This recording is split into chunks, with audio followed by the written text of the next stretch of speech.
Okay, so in the last video where I attempted to make bread, I did a pretty good job of getting a nice rise out of my dough, and the recipe was pretty good.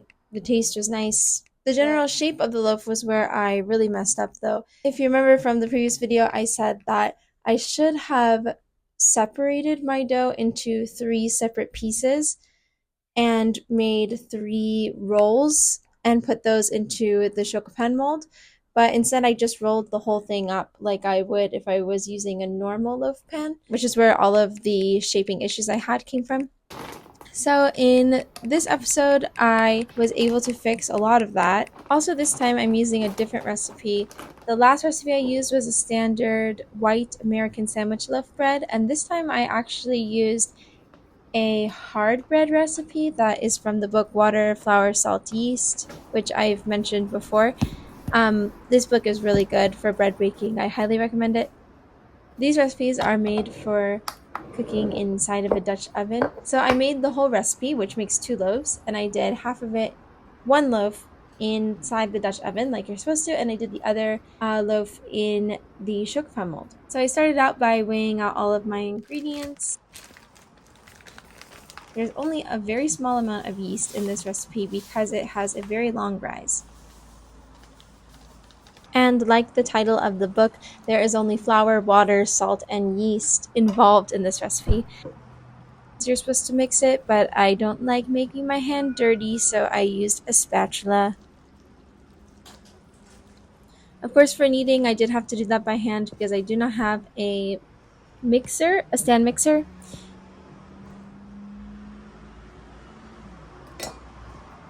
Another interesting thing about his recipes is that you first mix the water and the flour together, and then you just let that sit for a little bit.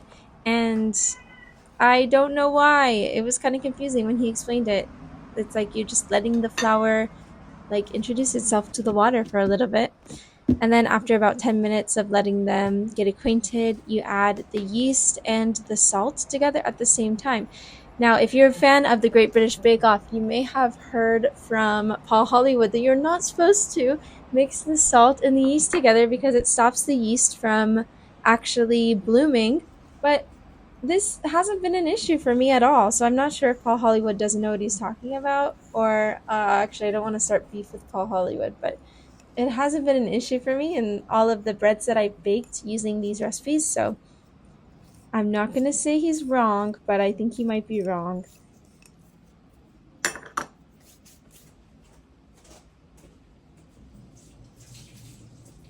So then I did something called the pincher method, which is basically where you pinch the ingredients together and then you fold them all over each other. So you pinch like 4 or 5 times across the entire mass of dough and then just fold it so that it looks pretty again.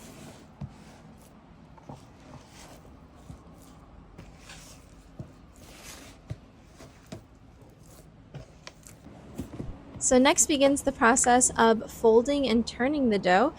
This is actually really similar to most sourdough recipes, even though this recipe has yeast in it. But basically, you just stretch one part of the dough really far, as far as you can, and then fold it over. And do this about a quarter of the dough at a time, about 4 times, until you reach the entire outside. You've done it over the entire outside of the dough. And then you roll it over and make it look nice and pretty in a ball, and then you cover it up and let it rise for a little bit. I think for this recipe, I did 3 folds and turns. The first 2 folds were done the first 30 minutes of proofing the dough, and then the last time was about an hour after that. I believe he says as long as you don't disturb the dough the last hour of proofing before you shape the dough, you should be all set. This feels really nice. I was able to keep the dough from becoming a sticky mess on my hands. Pretty minimal mess by doing this. Pretty easy too. And then you don't run the risk of adding too much flour back into your dough. So after about 2 hours of proofing in total, the dough looked like this. Super bubbly, giant, looked really happy and alive. So that was really exciting. So I very carefully tipped it over onto a lightly floured work surface. I did flour my hands for this because at this stage you don't really want to add too much more moisture to it. Also did not want to waste the dough that got stuck to the sides of the bin, so I used this bench scraper to scrape it all off. And from here I divided it into two partially as equal as I could pieces in order to shape the dough into the shape I wanted.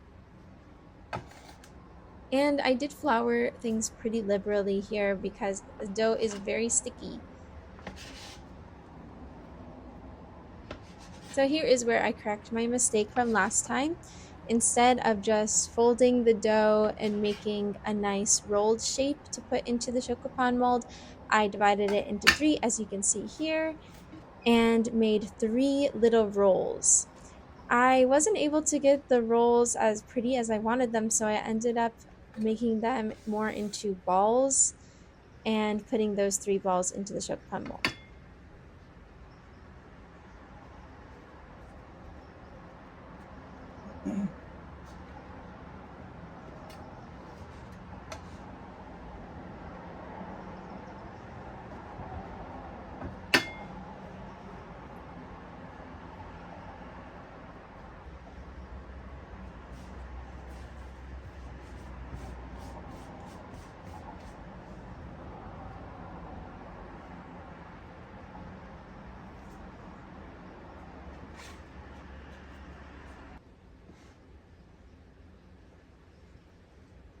So once I had that put into the shokupan mold, I took my other bigger piece of dough and I shaped this into a big boule, which is what we refer to round loaves of bread as, supposedly.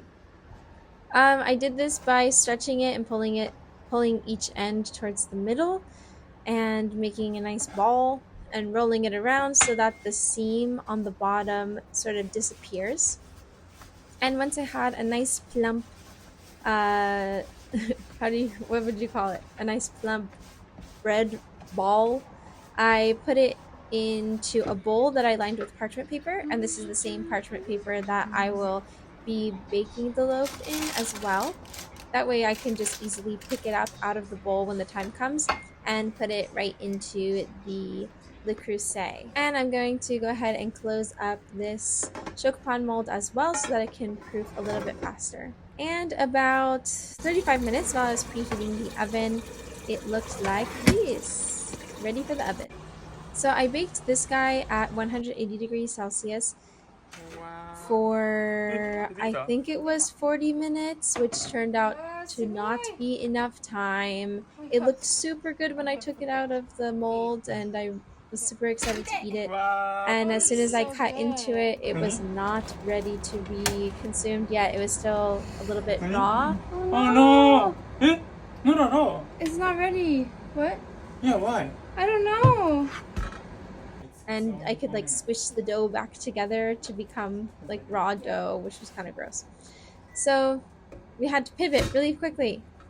So I put it back into the shokupan mold, closed up, pretended like it didn't happen, closed it up, put it into the oven, and I think we baked it for 20 more minutes and then pulled it out.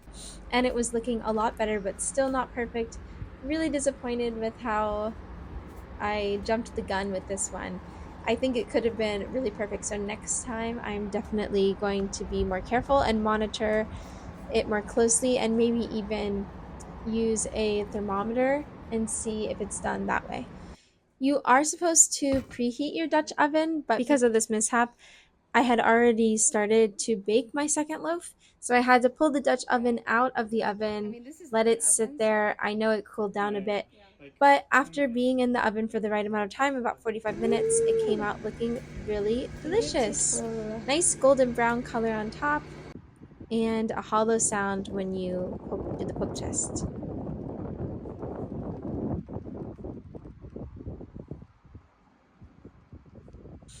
And here's what the finished loaves looked like. These are actually the same amount of dough. It's kind of interesting to see how, well, I eyeballed it, so they're about the same amount of dough. I really enjoyed squishing the shokupan on this loaf and watching it come back to life. And of course, when I ate it, it was very tasty. What did you think, Hiro? It was very tasty. Yeah, which one did you like better?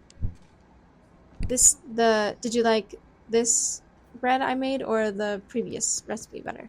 I think I like this better.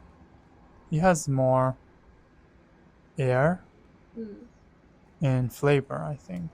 Oh yeah? There's actually less ingredients in this recipe than the other recipe. And that's all for this time. Hope you enjoyed watching me attempt to bake again. Hopefully next time there's even fewer fails.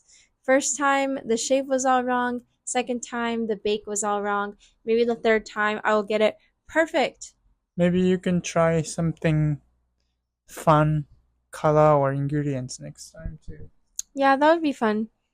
I've been thinking I want to try putting like dried fruits or something like that in bread next, and I've never done anything like that. I put cheese in bread before and I made focaccia, but I've never made like something with nuts or fruits and stuff, so maybe that will be something fun to do next. But I'd like to get shokupan right before I start adding shit to it, right? Well, until next time, hope you enjoyed the bread, and if you try it at home, let me know how it goes for you, because I just keep messing stuff up. Okay, bye!